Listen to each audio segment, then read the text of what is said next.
start with the explanation of the chapter We Are Not Afraid to Die If We Can All Be Together. We have seen that there are the major characters in the story. The first is the narrator, Mary, his wife, Jonathan and Suzanne, his two children, and the two crew members.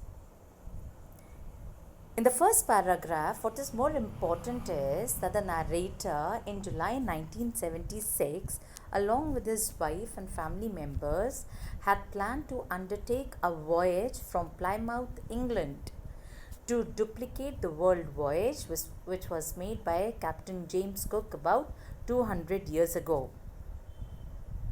In order to undertake this voyage, they had spent, that is the narrator and his wife had spent about 16 years honing their seafaring skills. That means learning different techniques how to tackle the roughest weather in the ocean.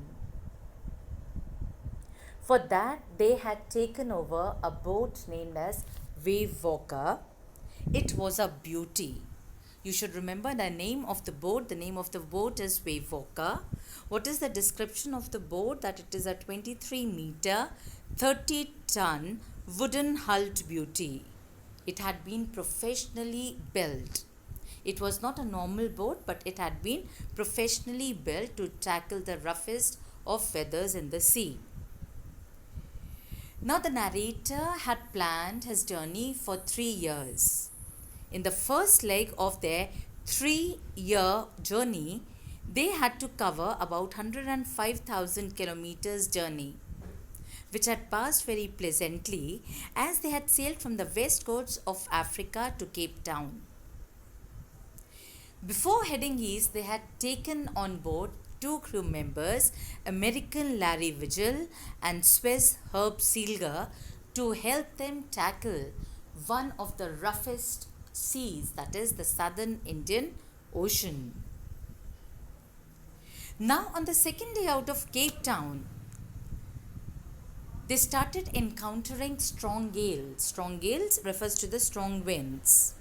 But nothing other than that were any problems that were faced by them. 25th December, you very well know it's a Christmas day. They celebrated it very nicely. Then their holiday was complete with the New Year's Day, and it did not see any improvement in that weather. That means the entire journey was going on very pleasantly. But the trouble started on January 2nd. Hey my students, I would like to tell you to make note of certain dates which are very important: January the 2nd, 3rd, 4th and 5th. Now what happened on January 2nd? The waves became gigantic. Now what do you mean by gigantic? Very huge. It started covering the ship. It was the crew members who could see the sea rolling towards them. In order to change the direction of the ship, they had to curtail the storm jib. Now what is a storm jib? That is an extra sail that is attached. Now what is a sail? A sail is the white cloth that is attached on the pole to catch the wind, and it is because of that particular sail only that the ship is able to move forward. Now at that moment, the crew members really had got very frightened, and they started making all the preparations that they had learned in the 16 years. They started having their life raft drill, meaning that they started performing the task that is very essential to face the atrocious weather. Their first indication of impending means the coming disaster, came at about 6 p.m. On January 2nd at 6 p.m. There was an ominous silence. Ominous silence, there was a deathly silence. The wind dropped and the sky immediately grew dark. There came a growling roll and an enormous cloud aft of the ship. In other words, now there was a wave that had come and it had covered the ship. The roar increased. The ship started playing like a rag doll, and the narrator was thrown overboard. When the narrator was thrown into the water, he felt unconscious. He felt as if his death was coming, but there was an expression of calmness, peace on his face, signifying that he was about to welcome the death with open arms. Why? Because he had done whatever he could.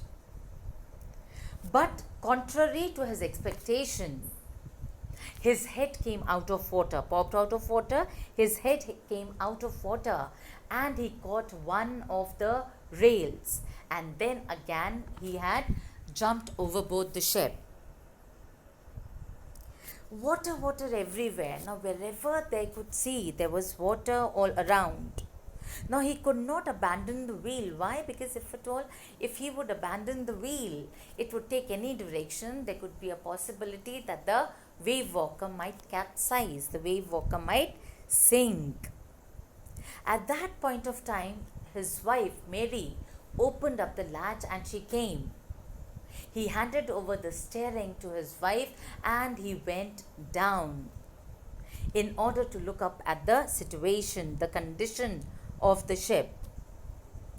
It was the two crewmen who were pumping out water like madmen.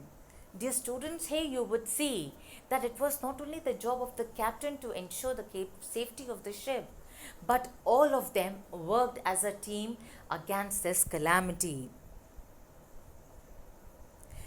When he saw his children, his daughter Sue had suffered injury, but she did not give any indication of the injury. She did not give any indication that she was really troubled. Why? Because she did not want to trouble her father when he was out in order to save their lives. He felt the canvas, spread the sheet out there in order to cover the holes. Why? Because the water was coming inside the ship through the holes. If he would not cover the holes, there was a probability the ship might sink.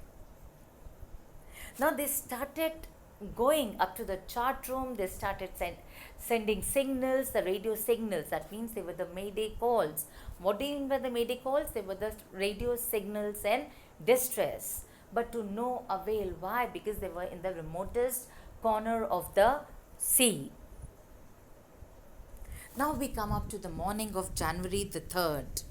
Now what happened on January 3rd? That means the condition, they really had faced strong gales. They were in a very unfortunate condition on January the 2nd. The same condition continued even on January the 3rd. Now there, it was the calculation of the narrator. It were all those particular techniques that he had learned. Finally, he realized that if they had to save their life, they had to reach to the pinpricks in the vast ocean. That means a small island in such a vast ocean. That was a 65-kilometer island, Isle Amsterdam, which was a French scientific base. But that really seemed to be impossible, locating such a tiny island in such a vast ocean. But they did not give up. Now we come up to the next day, that is January the 4th. In other words, 2 days had passed by and they were facing atrocious weather. They did not have anything to eat. Why? Because the water had entered the ship. Everything that they had sloshed all over.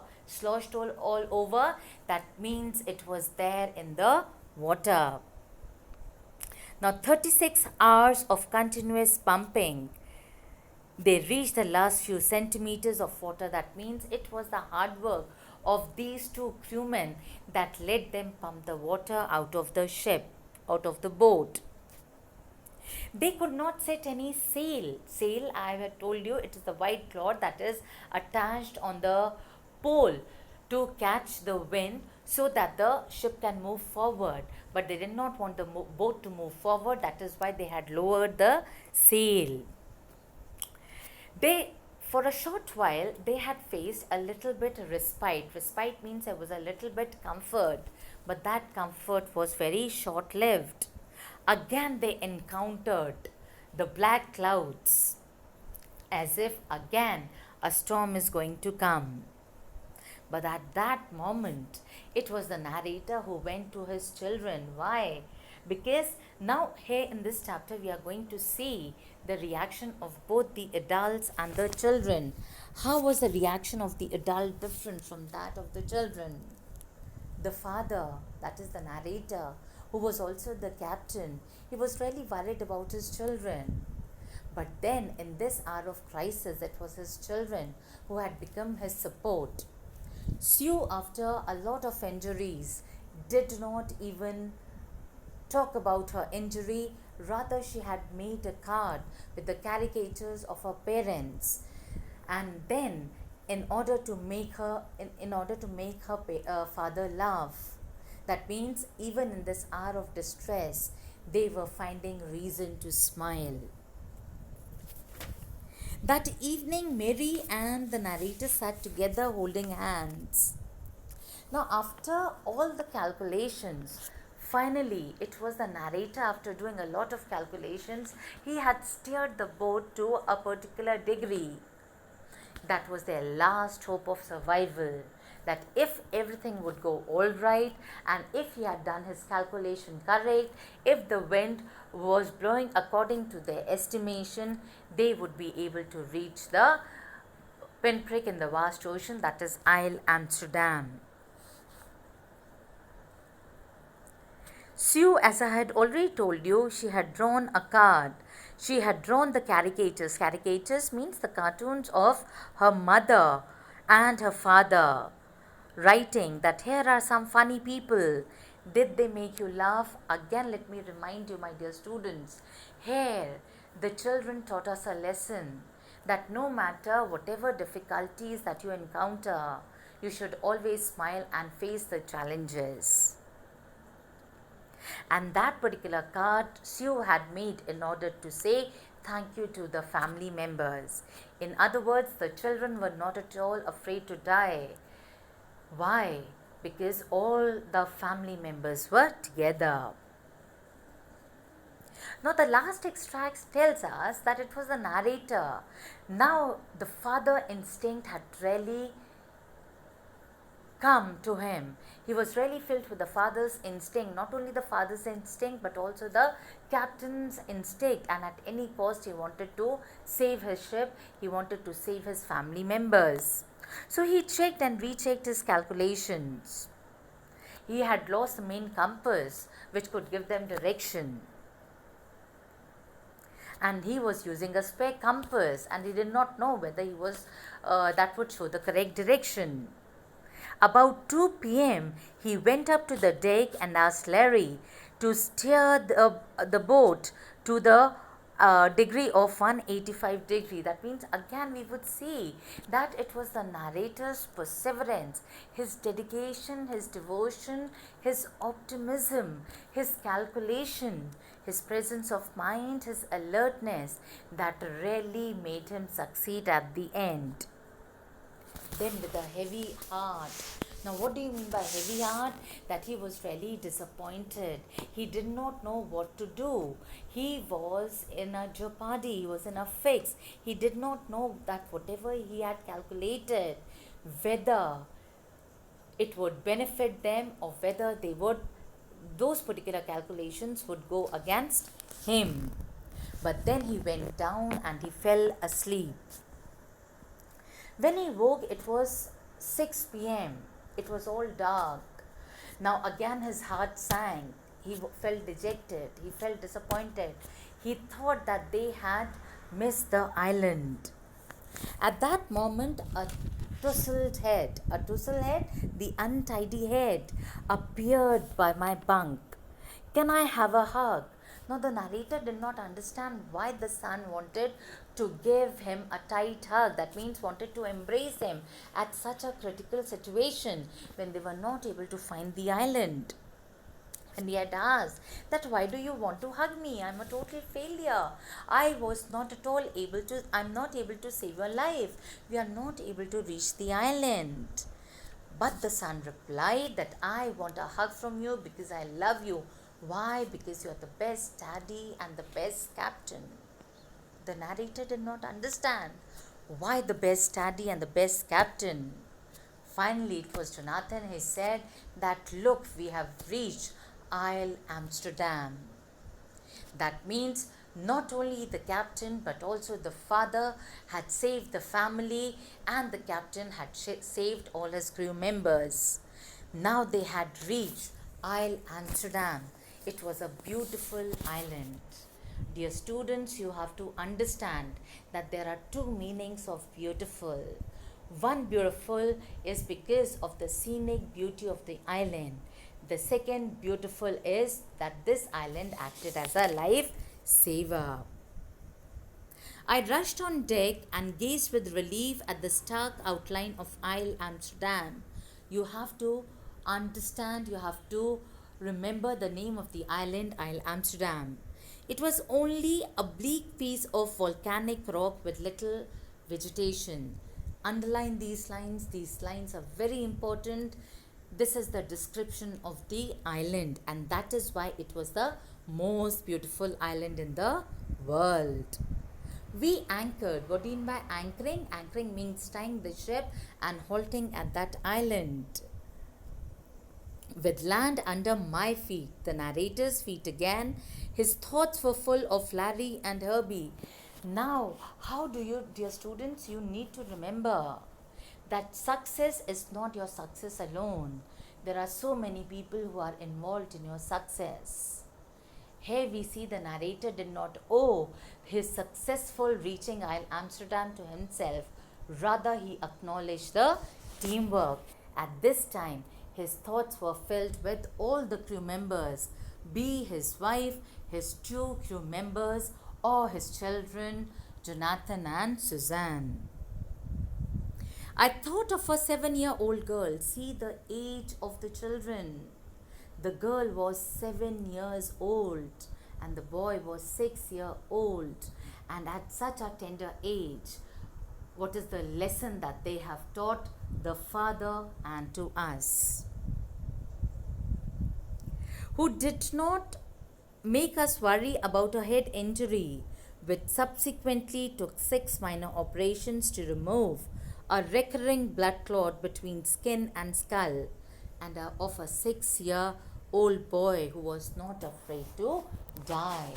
In other words, if you want to undertake any adventure, you should have all these qualities that were displayed by the narrator, that is team spirit, heroism, that is bravery, perseverance, dedication, devotion, practical in your approach, optimism, not to lose your positivity, alertness, and presence of mind.